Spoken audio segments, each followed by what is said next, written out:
children, today's story is called The Sheep That Saved Christmas. There are two things you need to know about Cynthia. The first is that she loved Christmas. It was positively her favourite time of year. She started looking forward to it every January, and she got more and more excited with each day that went by. The second thing you need to know is that Cynthia was a sheep. And the third thing is that Cynthia's flockmates were getting a bit fed up with the constant Christmas kerfuffle.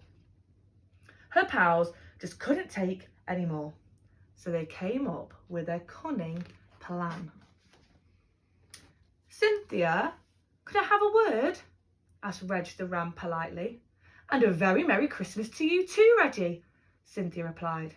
"Fancy a snowball fight?" she added hopefully. Not right now," said Reg. "I think I'll wait until it actually snows." "The thing is, Cynthia, we've got you a present. I know it's a bit early, but Happy Christmas." Cynthia was delighted. Quick as a flash, she ripped open the wrapping paper. Inside was a plane ticket to the North Pole. "Where Father Christmas lives!" squealed Cynthia with joy. "We thought you might like to meet him," Reg explained. "Maybe you could even lend Santa a hand. Stay as long as you like." He beamed. Cynthia could not wait. No, really, she could not wait. In half an hour, she was at the airport, clutching her suitcase and passport. By tea time, she was standing outside the entrance to Santa's grotto. And by 1 minute past tea time, she was sitting with Father Christmas in his study, drinking a nice hot chocolate. "It's lovely to meet you," said Father Christmas cautiously.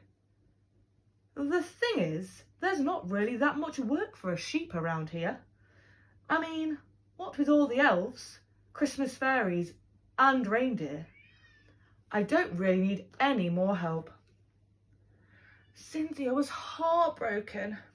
"But I want to be a little helper. It's what I've always dreamed of," she whispered sheepishly. Father Christmas sighed. "Well, I suppose we could try." He smiled kindly. "Why don't we start you off in the wrapping room?"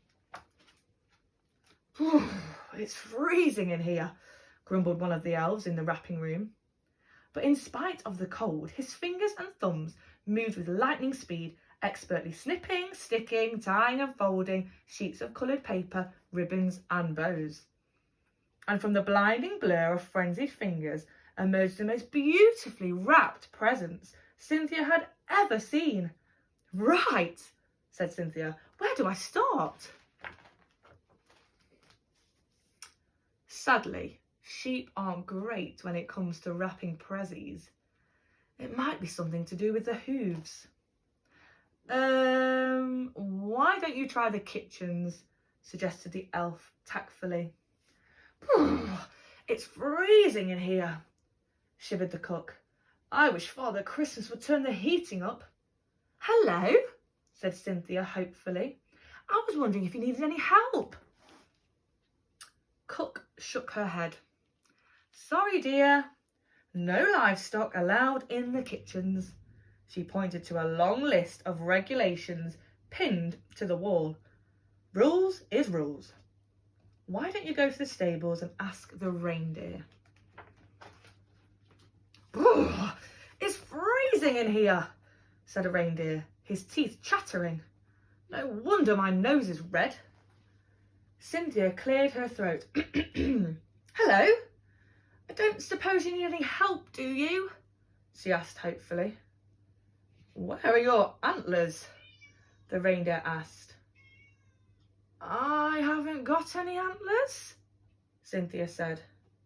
"I'm a sheep. Sheep don't have antlers." "Well, have a go at pulling that sleigh," said the reindeer.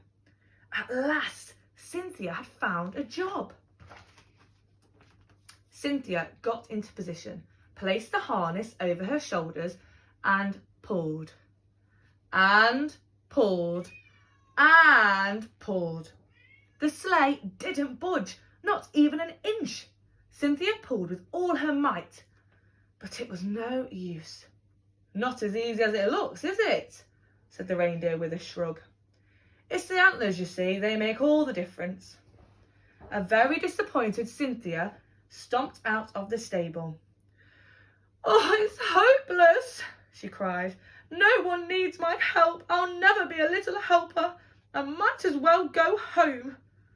She picked up her suitcase and headed for the door. But Cynthia didn't get far. Suddenly in rushed a little fairy. "It's completely ruined," she wailed, "and he can't go out without it. We'll have to cancel Christmas." Everyone rushed into Santa's grotto. There was Father Christmas sitting, his head in his hands. A strange whiff of burning hung in the air. Santa was muttering, "Oh, it all happened so quickly. I leaned too close to the candle and suddenly it was gone in a puff of smoke." "What is it, Father Christmas?" asked Cynthia anxiously. "What on earth is the matter?" Father Christmas turned round and everyone gasped. "Crikey, that's bad," said the elf. "There's no way you can go without the beard," agreed the fairy. "People won't recognise you," said the cook.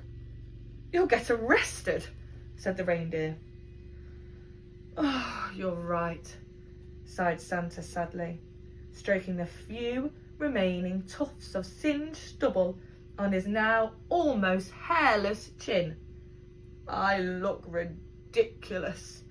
There's nothing else for it. I'm going to cancel Christmas." "What?" piped a familiar voice.